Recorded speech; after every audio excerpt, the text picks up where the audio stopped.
além da indústria da música, que eu ainda acho que essa música fala sobre isso, também pode ser um aprisionamento dessa condição que ele tinha aí de abuso de substâncias que voltou junto com a fama, né? Então, junto com o sucesso, junto com a fama, voltam também as dificuldades, né? Os traumas e os vícios.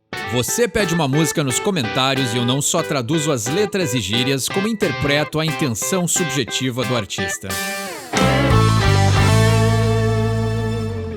Essa semana me pediram aí nos comentários para falar de Velvet Revolver, e é uma banda que eu gosto demais, e não me pediram nenhum som específico, então eu escolhi Headspace. Aqui a gente tem um Slash irritado, o cara tá brabo, o cara tá afim de escrever um som bem mais pesado do que ele tá acostumado a escrever, né? A gente viu ali o Slash saindo do Guns, mas a gente depois tem o Slash com Conspirators, e no Velvet Revolver, principalmente em Headspace, pra quem não conhece, fica recomendadíssimo. A gente tem o Slash aí fazendo uns rifões bem pesados, assim, então é bem interessante a influência alternativa também que o Scott Weiland trouxe pra banda. E tem um documentário no YouTube que é eu não sei o nome, assim, mas é A Procura de Vocalista do Velvet Revolver, e eu tenho certeza, eles passaram mais de um ano tentando achar um vocalista, até que eles acabaram, né, um vocalista desconhecido, e eles acabaram aí encontrando o Scott Weiland, porque eles falaram assim, ninguém conseguia ter esse profissionalismo, né, e essa pose, né? Mas pose no sentido bom, né? Essa pose de rockstar, né? Essa confiança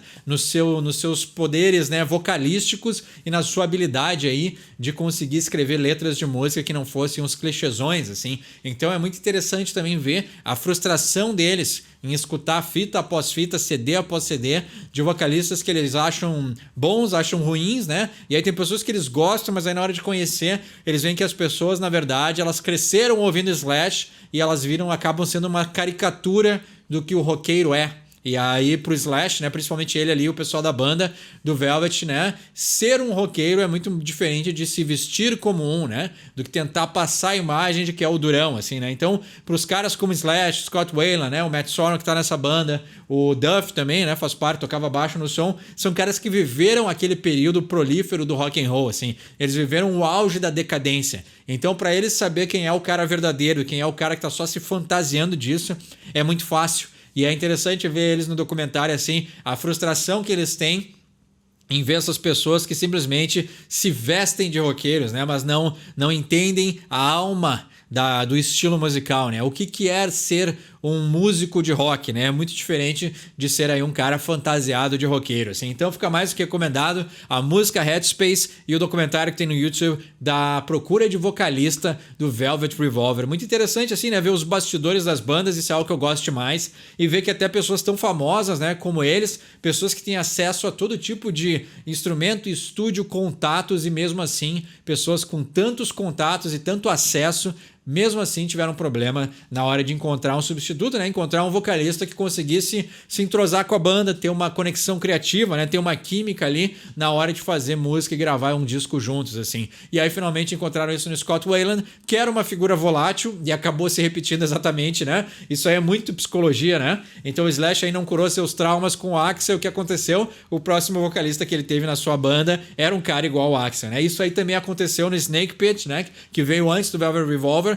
Então foi a banda solo do Slash logo após ter saído do Guns. Os dois vocais ali que cantaram no Snake Pit também tinham esse perfil volátil, exatamente igual o Axl. E aí quando ele finalmente monta o Velvet Revolver, o que acontece? Ele acha o Scott Weiland, que era tão explosivo quanto o Axl, né? Então aí, se a gente não quebrar esse ciclo traumático, ele sempre acaba se repetindo, né? E o Velvet Revolver é uma prova, né? O Slash, né? Talvez aí a vida e a trajetória aí profissional do Slash mostram que, né, os seus traumas mal resolvidos com vocalistas, com parceiros criativos, acabaram resultando nele sempre se repetindo esse ciclo, né? E aí, claro, quando ele encontrou o Miles, finalmente, acho que o Slash já estava em um momento diferente da vida, da carreira, né? De entendimentos pessoais. Ele acabou achando uma pessoa aí muito mais tranquila e muito mais compatível com as suas qualidades e com os seus talentos, né? Então vamos falar da música de hoje, Headspace.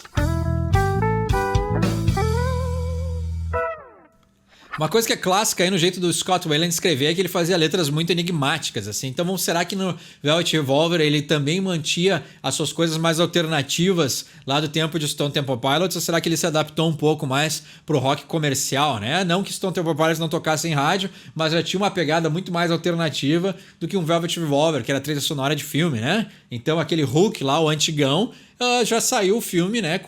Se eu não me engano, o primeiro single lançado pelo Velvet Revolver foi pra trilha sonora daquele Hook antigão lá. Então é interessante como já era um outro formato de banda para um lance muito mais mainstream do que uma banda de grunge, né, alternativo vindo lá dos anos 90, né? Então, será que o Scott Weiland aí mudou o seu jeito de escrever? A gente vai ver agora, né? Ele diz no verso 1: Me, I'm a man who is trudging best I can through a minefield built to blast. Can I make it? Will I last? Eu sou um homem que eu tô aí, né, marchando, né? Trudging, a ideia de caminhar penosamente, né? Caminhar de um jeito que, como se estivesse num lamaçal, assim, né? Ele marcha, ele caminha, tem peso nessa caminhada, assim. Então, é duro os passos dele, né? Best I can, né? Então, mesmo que eu esteja passando por essas dificuldades, eu continuo marchando o melhor que eu posso, né?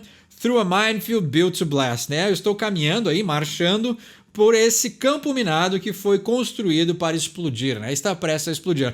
Talvez o Scott Weiland esteja falando dele mesmo, né?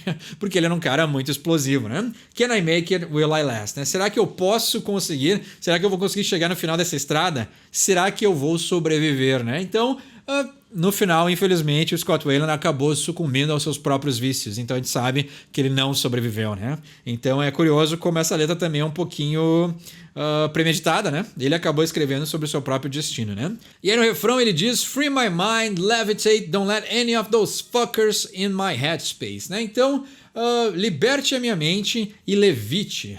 Não deixe nenhum desses idiotas no espaço da minha cabeça, né? No meu espaço mental. Ou seja, não deixe ninguém te atormentar, né? Aí no verso 2 ele diz: Please let me be, no more questions, no more needs, you're the cancer, you're the leech, sent to bleed me of disease, né? Então olha só, bem interessante assim, né? Por favor, me deixe em paz. Então o Scott Weiland aí talvez brigando com a fama, né? Brigando com as pessoas que querem algo dele, né? Porque ele diz no more questions, né? Sem mais perguntas, no more needs, sem mais necessidades. You're the cancer, you're the leech, né? Você é o câncer, você é o sanguessuga, né? Então olha só, ele se sentindo aí totalmente usado, né, pelas pessoas, até pela fama, pela mídia, né? Porque tinha uma coisa também, né?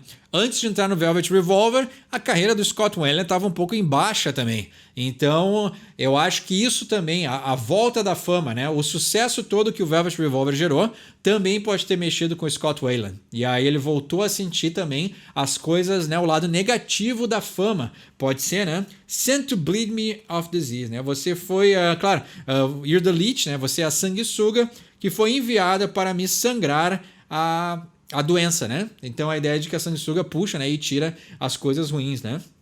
Curioso, né? Porque ser o câncer... Aqui fica contrário, né? Porque você é o câncer, mas você é a sanguessuga que me sangra da doença, né? Então, poético. A própria pessoa que dá a cura é aquela que dá a doença, né? Então, indústria da música, eu acho que é disso que ele tá falando, né? A gravadora, né? E o sucesso veio para ele novamente com uma banda como o Velvet Revolver, que talvez fosse algo que ele não esperasse, mas ele tá vendo que junto com o sucesso também vem, né? Pode ser que voltou o abuso dele com substâncias, voltou talvez a ansiedade, a depressão, né? Todas essas coisas que ele sentia, o alcoolismo. Então, várias coisas que foram armadilhas para ele lá nos tempos de Stone Temple Pilots, essas coisas ressuscitaram com a fama, né? Então, a fama não só trouxe coisas boas, né? Então, ela é a sanguessuga, mas que também traz a doença, né? Curioso, poético. Aí no refrão ele diz: Free my mind, levitate, don't let any of those fuckers in my headspace, let me go my own way, burn the rest of them that try to keep me in chain, né? Então, liberte a minha mente, levite, não deixa nenhum desses idiotas no meu espaço mental aqui, let me go my own way, né? Me deixe ir pelo meu próprio caminho, burn the rest of them that try to keep me in chain, né? Queime o restante deles que tentam me manter aí acorrentado, né? Para mim, A ideia de um acorrentamento pode ser o abuso de substâncias, né? Pode ser o vício, mas para mim tem essa conotação com a indústria da música, assim. Eu acho que ele tá... Para mim é bem isso porque foi muito marcante, assim, né? Ele já tava um cara sóbrio, né? Porque eu lembro, assim, nesse próprio documentário que eu falei na introdução hoje, né? O Duff ajuda ele a ficar sóbrio. Eles tinham meio que um pacto de sobriedade. E aí ele acaba... escorregando. O Scott Weiland acaba escorregando e o Duff para de falar com ele porque o Duff não quer se contaminar por alguém que voltou a usar substâncias. Então tem várias coisas que estão acontecendo ali, que eles meio que tem... O Slash também, né? Ele já estava sóbrio. Então o Slash e o Duff já estavam nesse caminho da sobriedade, o Scott Weiland ainda não estava, ou ele ficava entrando e saindo. Então eles começaram a se incomodar muito com essa situação e eles tentavam ajudar o cara e ele não conseguia. Então esse aprisionamento aí também, além da indústria da música, que eu ainda acho que essa música fala sobre isso, também pode ser um aprisionamento dessa condição que ele tinha aí de abuso de substâncias que voltou junto com a fama, né? Então, junto com o sucesso, junto com a fama, voltam também as dificuldades, né? Os traumas e os vícios. E aí ele diz: living, taking chances isn't all that it's meant to be. Dying with your face on a t-shirt isn't all that original, né? Então, aqui ele volta o que eu falei sobre a indústria da música, né? Living, taking chances, né? Vivendo e se arriscando, né? Então, se arriscar é entrar no Velvet Revolver, né? Então era um cara que já tinha um nome por causa do grunge dos anos 90, né? Então ele fez o seu nome por ser um cara também carismático, né? Com uma voz muito boa, participou de uma banda muito grande. E aí ele tá aí, né? Tendo taking chances, a ideia também de apostar, né? Então ele apostou no Velvet Revolver, deu muito certo, né? Isn't all that it meant to be, né? Não é tudo que deveria ser, né? Ou seja, ele tá vendo que viver e se arriscar não é tudo que as pessoas imaginam que seja, né? Então ele tá tentando aqui mostrar e dar uma luz que nos bastidores ele não era tão feliz quanto parecia ser, né? Dying with your face on a t-shirt, né? Morrendo com o seu rosto em uma camiseta. Aqui mostra esse lado industrial da música, né? Isn't all that original, né? All that original. Então, não é tão original assim morrer com o seu rosto numa camiseta, né? Ou seja, ele também tem esse lado também poético, esse lado artístico, que ele queria ter uma coisa meio única, né? Ele que talvez por isso às vezes, né, muito quando os artistas têm esses ideais muito únicos assim, eles acabam sabotando a própria carreira também, porque eles não querem viver do passado, né? Geralmente caras como Scott Weiland, eles não querem ser o cara que envelhece tocando os mesmos hits.